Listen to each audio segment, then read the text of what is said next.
Good evening, ladies and gentlemen. As those of you who follow this committee will know, I'm actually not Councillor Eddie Lavery. I'm Councillor Duncan Flynn. Councillor Lavery, who normally chairs the committee, is not present for this meeting, so I will be chairing this evening's meeting. A warm welcome to those of you attending and also to our viewers watching live on the Council's YouTube channel. We don't have any petition items this evening, but I do see one Ward Councillor present, Councillor Cawthorne, who I understand may wish to say a few words later on in the agenda, so he'll indicate when he wishes to speak. Can we go through the, just in terms of the apologies, if I may? We've got apologies from Councillor Lavery with Councillor Edwards substituting. And also, does any member of the committee have a declaration of interest in any of the matters before the committee this evening? No. Okay. If we can just take a look at agenda item 3, which is the minutes of the North Planning Committee meeting, which took place on the 12th of September. Do any members of the committee have any comments on those minutes? Okay, those minutes are approved. And I've not been informed that there are any matters which have been notified in advance or urgent this evening. So I'll make some the usual announcements. So we're not expecting a fire drill this evening. So if an alarm goes off, it is for real. So the exit is the one behind me, and you can also make your way out through the main entrance there. Could I ask all members of the committee, if they do have mobile phones and tablets and other electronic devices, to either turn those off or to put them on to silent? And I will go through the members of the committee who are the voting members this evening. I will start on my left. At the end of the table is Councillor Oswell. Then we've got Councillor Sansipuri and Councillor Farley. And on my right, at the end of the table, Councillor Tuckwell. Then Councillor Higgins, working our way up. Then Councillor Hagar, Councillor Radia, Councillor Edwards. In terms of the officers presiding over the meeting this evening, we've got Alan Tilley, the Transport and Aviation Manager, Matt Kolashevsky, Planning Team Manager, James Roger, Head of Planning and Enforcement, and then Luke Taylor from Democratic Services, clerking the meeting, and our trusted legal advisor, Glenn Egan. So, I think that's all the formal proceedings out of the way, unless I've missed anything. Just to note, actually, before I go further, we have a part 2 item at the end of the meeting, and remind everyone that item is heard in private. I must request that all members of the public leave. And I also say, as Councillor Lavery always says, this is a meeting held in public, for most of it at least, but it's not a public meeting. So that means that members of the public, given that we have no petitions here this evening, are not allowed to speak. So the only people speaking tonight will be councillors and officers. So, Councillor Higgins, do I hear you? Just phones. Yeah, I've already said that, sorry. I think I've already said that, you obviously missed. Without further ado, we'll crack on with the agenda. So, item 6, 101 and 103, Manor Way, Ruislip. If you can take it away, Matt. Thank you, Chairman. The first application is 101, 103 Manor Way in Ruislip Manor. The proposal involves a change of use from a retail unit to Class B1 office, together with alterations to the shop front and a single-storey rear extension with a car parking space to the rear. I'll just take members through the plans. The site, as you can see, is located in red. There it is again. At present it's vacant. It was last used as a convenience store, and they're proposing to change it to an office, as I've said. It's the existing floor plans, and the proposed floor plans where you can see the single-storey rear extension here to the rear. Not a particularly controversial proposal. And there's also a single parking space here at the back as well, which the highways officers have assessed and are deemed to be acceptable.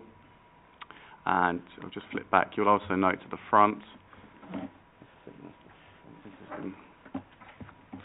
elevation there is here, and the proposed, it just literally changes the window at the front, so it's not a major change. I'll take you through the photos. There's what was existing. It's the BMP, I think, convenience store, which has been vacant for a while. It is considered that change of use. The site does not form part of a primary or secondary shopping frontage, and whilst the 1998 UDP and Local Plan Part 2 does show the site to be located within the Ruislip Manor Town Centre, the emerging Local Plan Part 2 doesn't have this site or this half of the street in the town centre. So the way this application has been assessed is if it's not in a town centre. As I've said, the property isn't in a primary or secondary shopping frontage, and for this reason, the usual restrictions on changes of use from A1, i.e. the 70% rule, does not apply in this instance. It is considered that the change of use would not result in an increased demand for parking and traffic generation, and in addition, it would provide employment and employment generating use in a currently vacant commercial unit. It is also considered that the proposed new shopfront would not have a detrimental impact on the street scene or the surrounding area.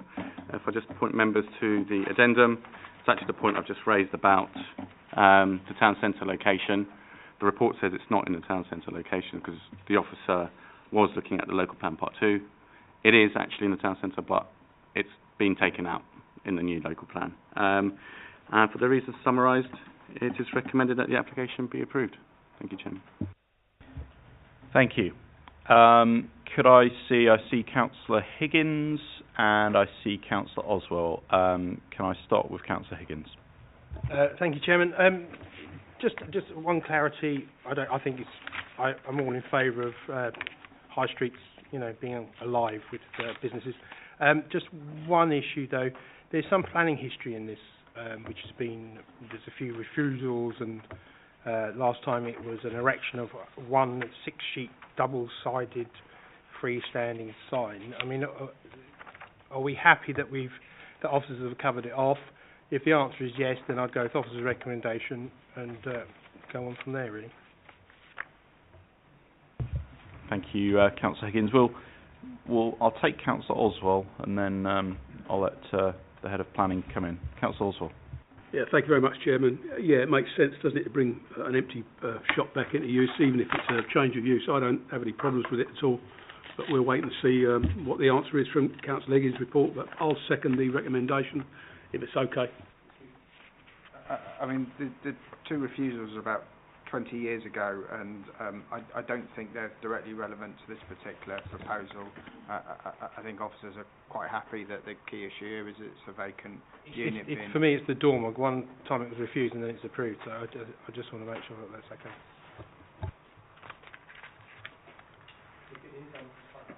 I mean, I think in terms of the dormer proposed, officers are quite comfortable that the relationship of it with neighbouring properties is it won't cause any issues. I don't know why we were refusing in 20 years ago a rear dormer, but at this particular location, just referencing the location plan, you've got some distance to a flank elevation of the nearest property, which in itself has an access road running alongside it. So I don't think in this particular context, and Matt's prepared a photograph up now.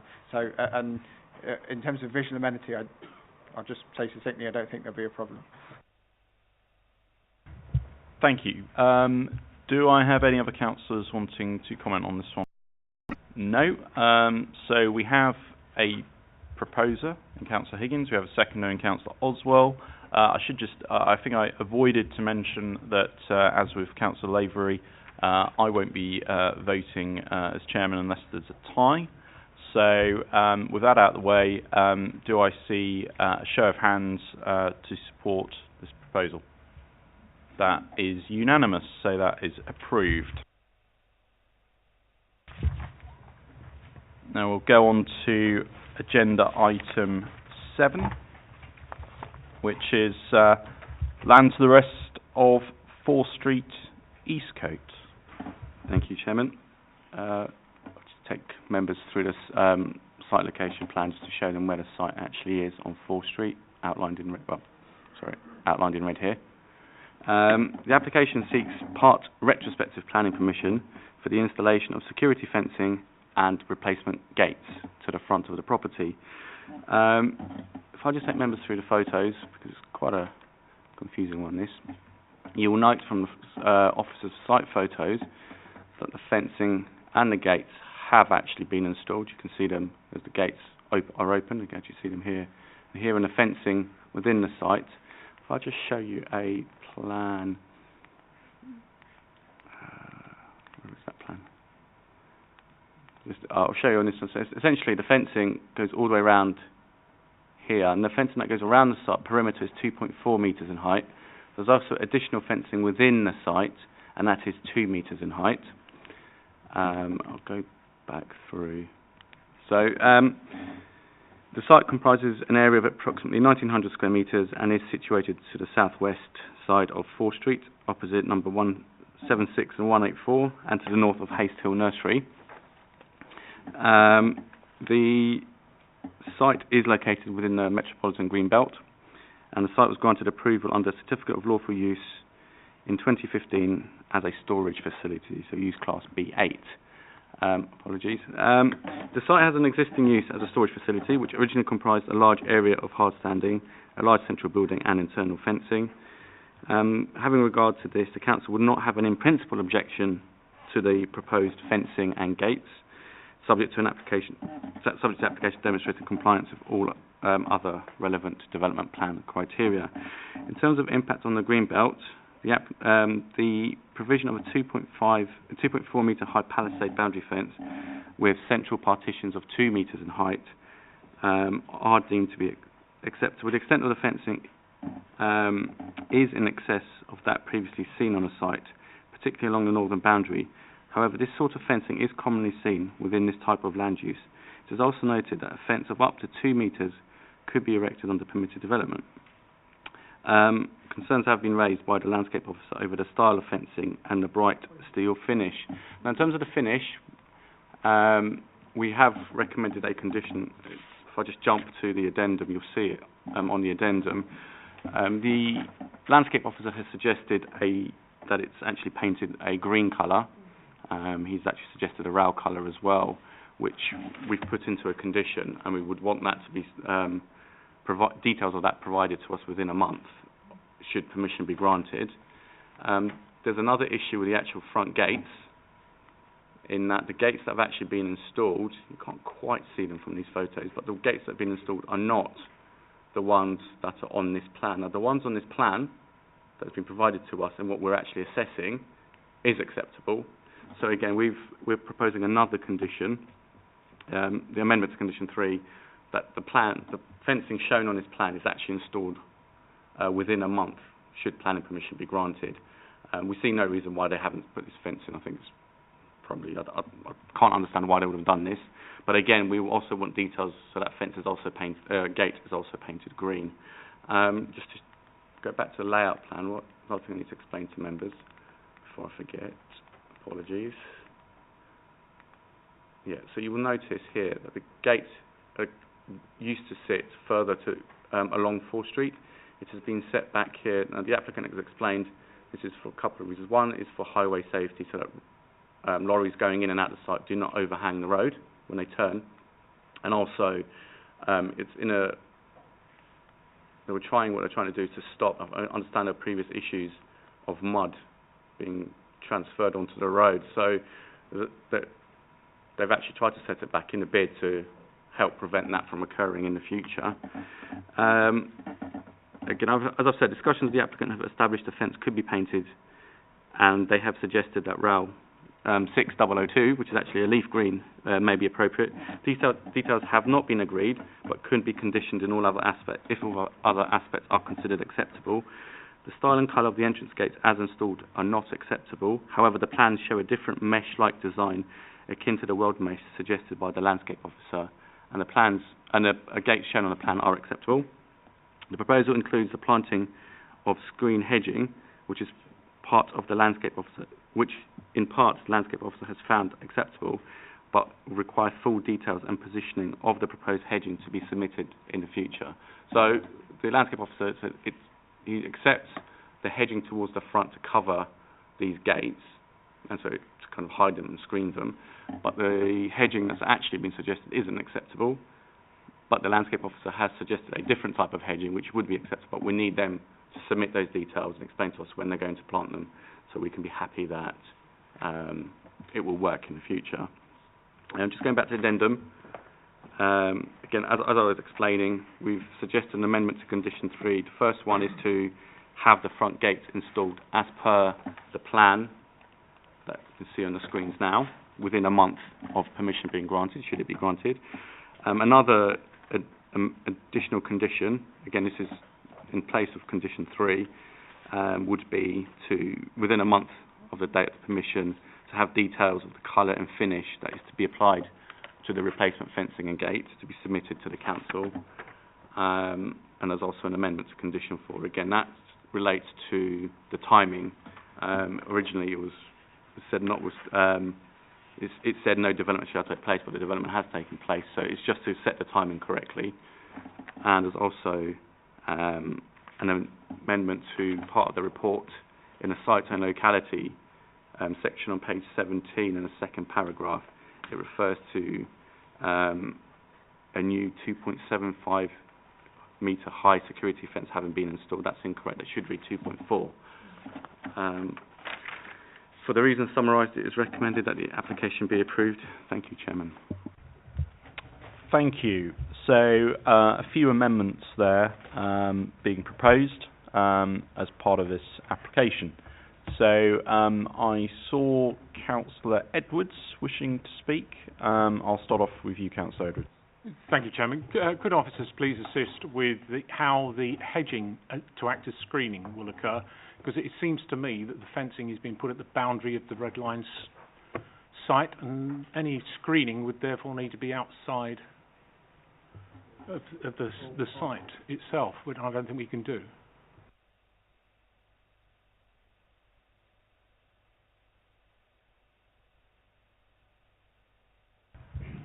Thank you, Councillor. The landscaping scheme was to do with the front entrance only,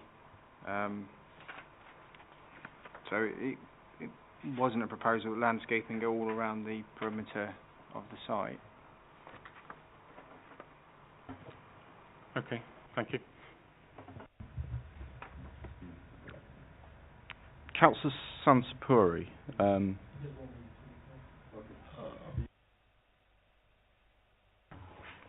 As the officer report is very clear that the proposal will improve the safety at the site, and there is it will not create any highway or pedestrian safety. So I think it is a very straightforward application, and I will propose officer recommendation. Thank you, Councillor Sansapuri. So we've got a proposer. Councillor Higgins, I can see itching to speak. So yeah, always itching. Couple of things really. Obviously, the timescale has sort of been put to different routes and everything.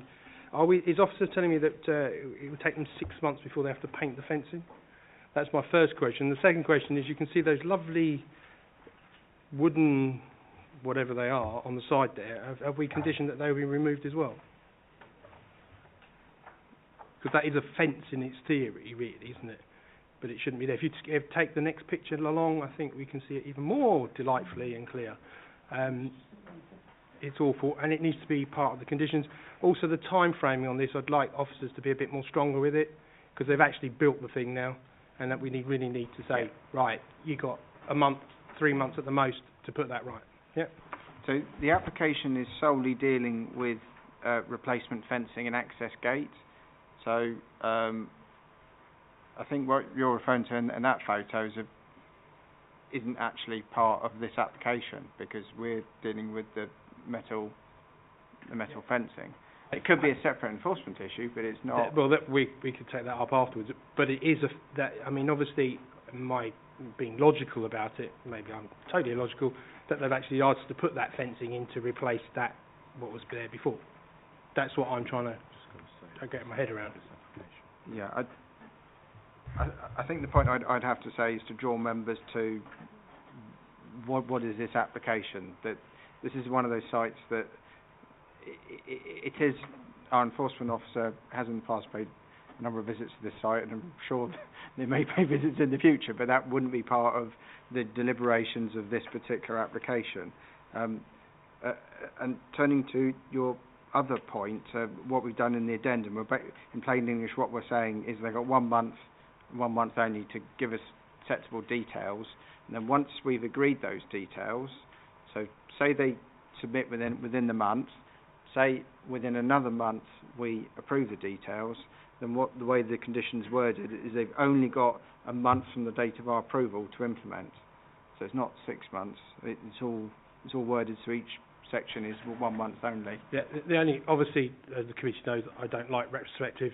This is sort of a retrospective, isn't it now, with this already being put up, which is a bit frightening that people can just break our rules. The key aspect of this is, I'll be frank, there was dialogue before all the works were undertaken, so they knew they were that there was a permission required. Had they come in before the fencing was erected, we'd clearly have gone for a dark green or similar colour. We wouldn't have wanted the untreated metal fencing. So what we're effectively doing through this application is conditioning an appropriate treatment.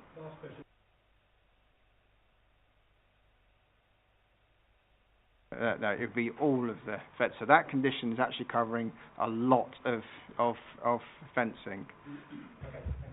Thank you, Councillor Higgins. Councillor Hagger. Yes, thank you, Chair. I'm happy to second this. One of the conditions there that I'm looking at, what actually happens if they don't comply to the conditions that you have put in, and bearing in mind the history that we have at the moment where they haven't complied already, what happens next? Put simply, members will get a Part 2 report, but obviously that would then have to be discussed in private, as all Part 2 reports are. Okay, so I have a proposer in Councillor Sansapuri, I have a seconder in Councillor Hagger, so we're going to take this to the vote. Can all councillors in favour please show their hands? So again, that's unanimously approved.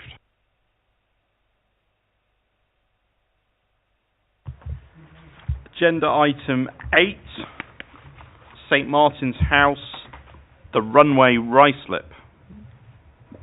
Thank you, Chairman. This proposal involves the complete demolition of the existing building to create a 3-storey flat roof structure. The building footprint would not be increased, however an area for underground parking is to be provided. The use of the building would also be changed to residential, and a total of 9 flats would be accommodated within the building. Just to talk members, show members the site. The site is located on a cul-de-sac which branches off from Station Approach, which in itself is a local distributor road and which links West End Road and Victoria Road. The road is lined by buildings accommodating a mix of office and residential uses, with the dwellings being housed in former office buildings that have been converted following applications for prior approval for changes of use from office to resi. So the site is located here. I think it's important to note that planning permission was granted in June 2018 for a 3-storey building providing 9 new residential units with a roof garden and undercroft parking. This scheme involved only the part demolition of the existing building. However, upon further site investigations, the applicant was advised that the foundations to parts of the existing walls, which were to be originally retained, were inadequate. Therefore, this application has been submitted to include the complete demolition of the existing building. It should be noted that during the determination of this application, the St Martin's house was demolished in its entirety. So in essence what we've actually previously granted permission for exactly what we have here. I've double checked the approved plans from June of this year, and this is actually exactly the same elevation. It's exactly the same plan, albeit the parts of the building that were to be retained are now to be demolished for the reasons I've explained. To show members the site layout of the building in this section with the undercroft parking on the left-hand side. I don't know what that plan shows. I'll just take you through the floor plans. Again, this is exactly the same layout as previously approved. You have the landscaping roof layout, the elevations here, sort of a CGI, if you like, of what it's going to look like. Again, this plan is exactly the same as what was previously approved. And there you have the site with no building, because it's obviously been demolished. Just some lovely fencing. And you can see other buildings on the site, most of which have actually been converted to resi. The footprint of the proposed building will remain unchanged from the existing and previously approved building, and the scheme remains the same in all other regards to the previous approval. Therefore, it is considered that the proposed development makes efficient use of the site in providing a suitable level of residential development that would not adversely impact upon the character and appearance of the surrounding area or the amenities of the neighbouring residents. The application is accordingly recommended for approval subject to a legal agreement securing a restriction to prevent future occupants being able to apply for parking permits.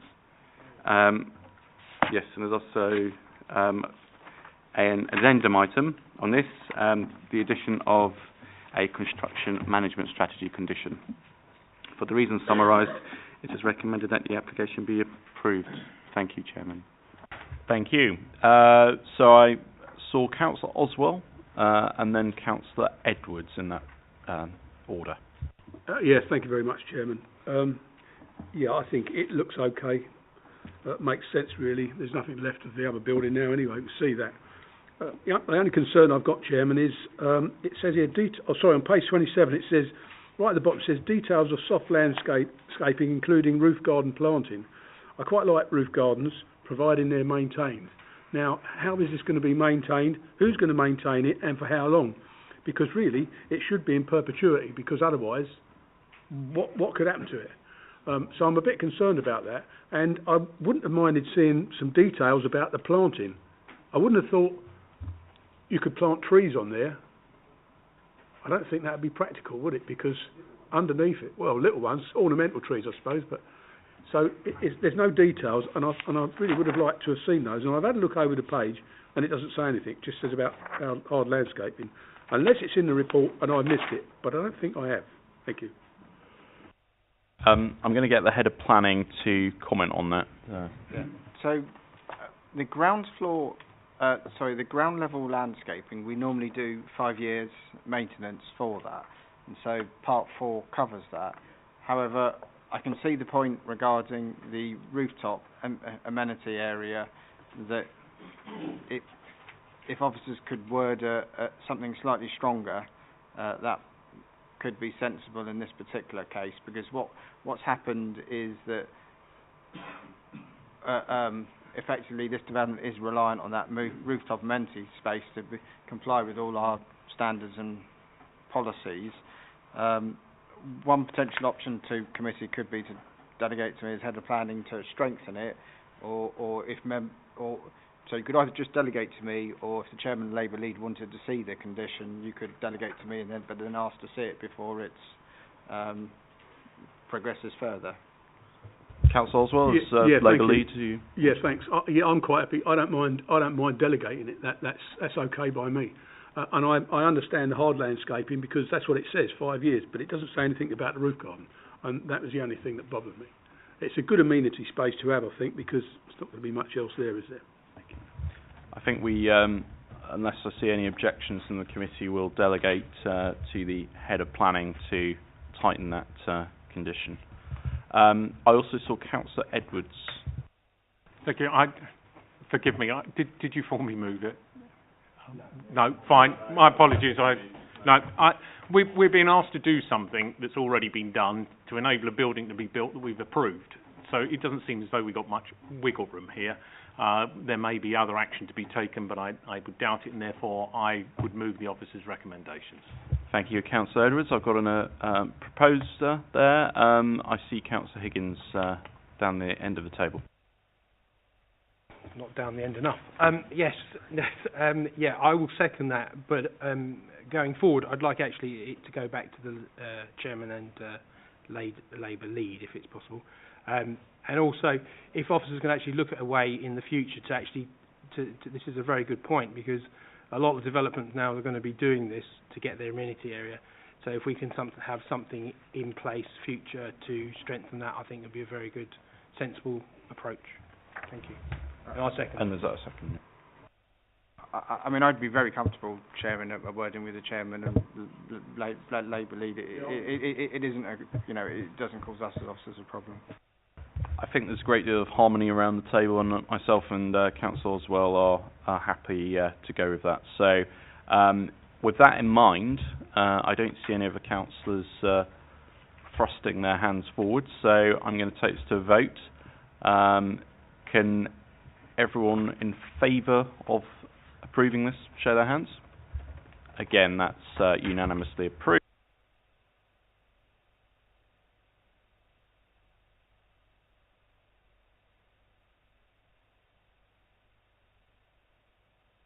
So, item 9, St Catherine's Farm Court, Howletts Lane, Ruislip. Thank you, Chairman. This application seeks full planning permission for alterations to the landscaping, which would formalise the on-site parking provision. The current parking provision features a small area of tarmac which holds approximately 4 to 5 vehicles. The existing arrangement is regarded as insufficient, and informal parking areas have been formed over the years on the grassed areas, which are sited on the boundary of the site and are accessed by the grass-creeked path, which tunnels around the building. I'll just show members on the plans. There's a site outlined in red. What you have at the moment is the access here, and the road here. You've got a couple of small tarmac areas, but what actually happens is that everybody just parks on the grassed areas, because it's just insufficient parking, and this application effectively seeks to rectify that issue. The proposal also is for an entrance gate, a key fob controlled entrance gate, so the only people entering the site will be residents and any of their visitors. This is so I'll show members this existing situation again, with the little tarmac areas, and the proposed with 15 parking spaces. And the proposal would see these 4 million parking areas formalised by installing 15 parking bays to the north and east, to the northeast and northwest of the site.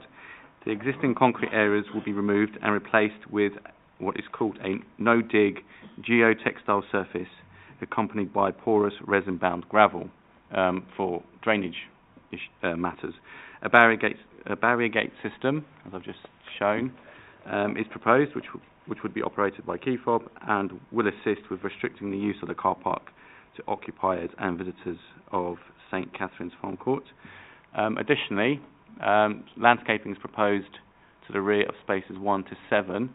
If I just go back, you can't see on there, but there are actually houses to the rear here, and this landscaping is proposed to prevent any light spillage to neighbouring properties.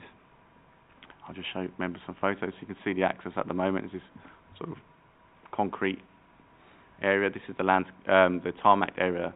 That's the formal parking, but we've been advised that parking occurs on the grassed areas all the time, and the site is actually susceptible to surface water flooding. Apologies. The application site is located at the west side of Howletts and comprises a curve-shaped grass-creeked road. To the west lies Wellington Court. To the north and south lie terraced dwellings.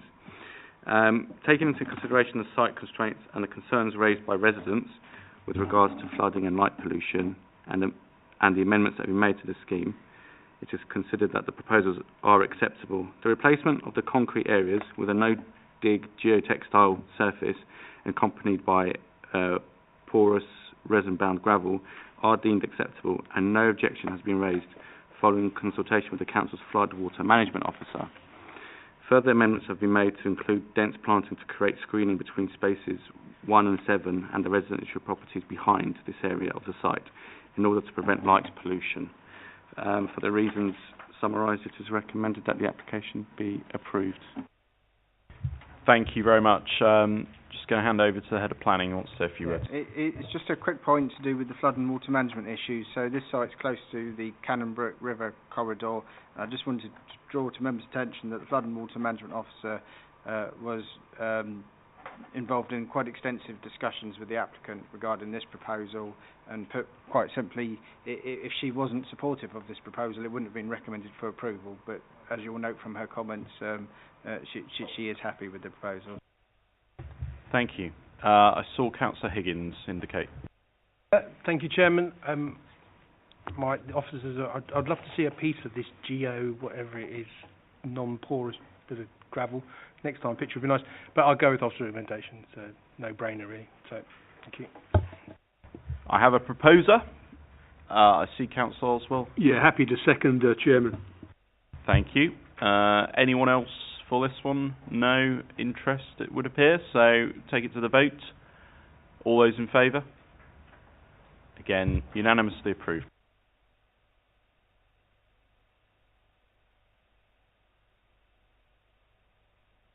So, item 10. We're going to have the items 10 and 11 presented as one item, because they regard the Six Bells Public House, Duxhill Road, Ruislip, which will be a site many of you are familiar with. And we will, though, be having two separate votes on this. So we'll vote separately on each item, but we'll take them as one. I see Councillor Cawthorne is in the audience. I understand that he may like to say a few words after the presentation. So I will invite him to address the meeting once we've had the presentation. Thank you, Chairman. Just to explain, item 10 is the full planning permission, and item 11 is the listed building consent for the proposals. Planning permission and listed building consent is sought for the erection of a new barn-type building connected by a glazed link to the main listed building. But this will be constructed as a standalone structure. The proposals will involve the removal of what appears to be unauthorised, dilapidated outbuildings and structures. I'll just take members through the plans. You can see the site is located on the west side of Duxhill Road, just north of the junction with Reservoir Road, and contains a building known as the Six Bells Public House, which is a Grade 2 listed building, which was listed for its special architectural and historic interest. Current site, I believe. Not actually. Do you know?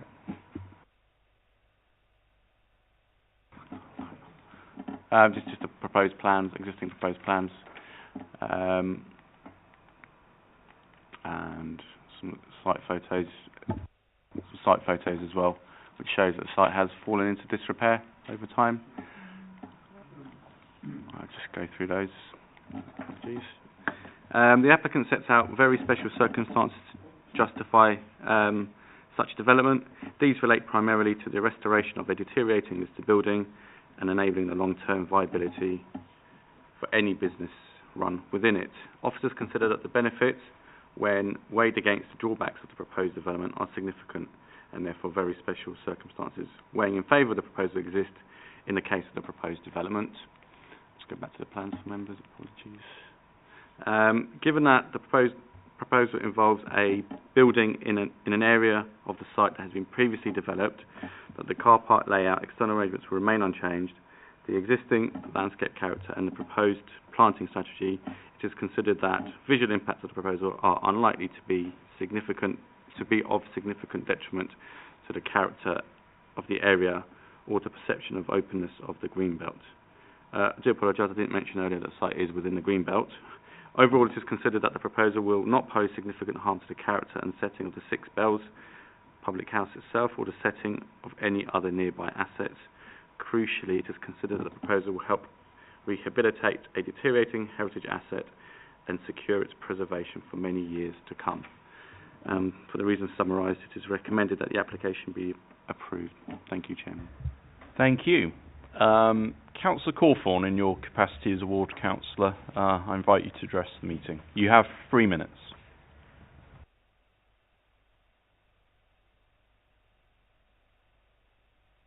Can you turn your microphone on? Yes, indeed. Thank you. I'll start by saying that I broadly support the proposals that are coming forward. This building has been unoccupied for a long period, and its condition has given rise to increasing concern among residents in the area, including the Ruislip Residents Association. So I welcome what's coming forward. It has a rich local heritage. Cliff Richard and the Shallows apparently came together there many moons ago. A lesser claim to fame, my grandfather used to drink there back in the 60s. So I feel a close personal bond, although I shan't declare an interest beyond that. I've long felt that sympathetic development, it would be the best way of safeguarding this building for the future. And I think looking at the totality of what's being put forward this evening, looking at it in the round, I think this just about fits the bill. I can't stop without just having a word about parking, though, because those concerns have been raised, and I'm well aware that you're between a rock and a hard place as a committee in terms of parking standards. You've got to go with what planning policy says and national standards. However, this is an area in the north of the borough that I think uniquely suffers parking stress at certain times of the year, with the Ruislip light over it is, and as it has been this summer. And the applicant will certainly find that out in due course, I think, if they don't know it already. But I know you've got nowhere to go with that, so I'm not suggesting for a moment you should do anything other than approve this without preempting your decision-making. And I will conclude my comments with that. Thank you very much. Thank you, Councillor Cawthorne. So I open the topic up for discussion. I see Councillor Oswell. Yeah, thank you very much, Chairman. Yeah, I completely agree with Councillor Cawthorne's remarks. It was a nice pub years and years ago. I haven't been there for a long, long time. Last time I went there was for a wake, but that was a lot of years ago. But yeah, I mean, it'd be nice to bring it back into use. Yeah, and for sure, I mean, the car parking could be an issue. I had a chat with my colleague, Councillor Farley, before we came round, and that was his concern as well, was about the parking issues. But I think we are where we are with it. I'd like to see this public house brought back into use, certainly as a restaurant and dining, or because that seems to be what works these days. Just a pub on its own, well, it's going to struggle to survive, isn't it? And a lot of them do, and that's why they're closing, I think. Yeah, I'm quite happy to move the officer's recommendations, Chairman. Thank you, Councillor Oswell. Do I have a seconder? I'll go with Councillor Higgins. You really are busting a gut to speak. Someone can have the pleasure of seconding, because I was anyway. That's not really the problem. Just like to say yes, I totally agree with my fellow councillors that pubs are under immense strain these days to not survive, and to bring this back. And furthermore, about the Cliff Richard connection was that actually it was most of the cast of Summer Holiday that drunk in there as well, because the filming for the beach scene was filmed on the Lido. So not a lot of people know that, but and I'll let one of my fellow colleagues second it. You learn something every day, don't you, about the rich tapestry of Hillingdon's history. Do I have a seconder after that? Councillor Edwards. Delighted to see this being brought back into use, and I happily second. Great. So, can we take this to the vote? Everyone in favour? Oh, actually, sorry, I should say item 10. I'll take two separate votes. So, item 10 is the planning application. So, everyone in favour of that? Yes. Great, that's approved unanimously. And item 11, which is the listed building consent. Could everyone show their hands if they support that? Again, approved unanimously. So both those items, 10 and 11, are approved.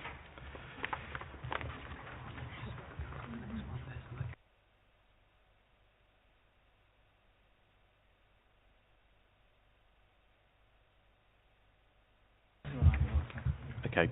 The last item of the public end of this meeting, agenda item 12. This is a tree preservation order on a tree located in Park Lane between Shelley Lane and Barrington Drive, Harefield. I don't know if any of the officers have seen, any of the councillors have seen the location for this. Okay, you've all got the maps. Matt, do you have anything to add on this? I'll move the officer's recommendation. Okay, Councillor Oswell, I've got a proposer there, and Councillor Higgins. I'd second that, but also welcome officers dealing with this real well done. Thank you very much. Great. Okay, going to take this to the vote. All councillors in favour of this tree preservation order? That's unanimously approved. Okay, so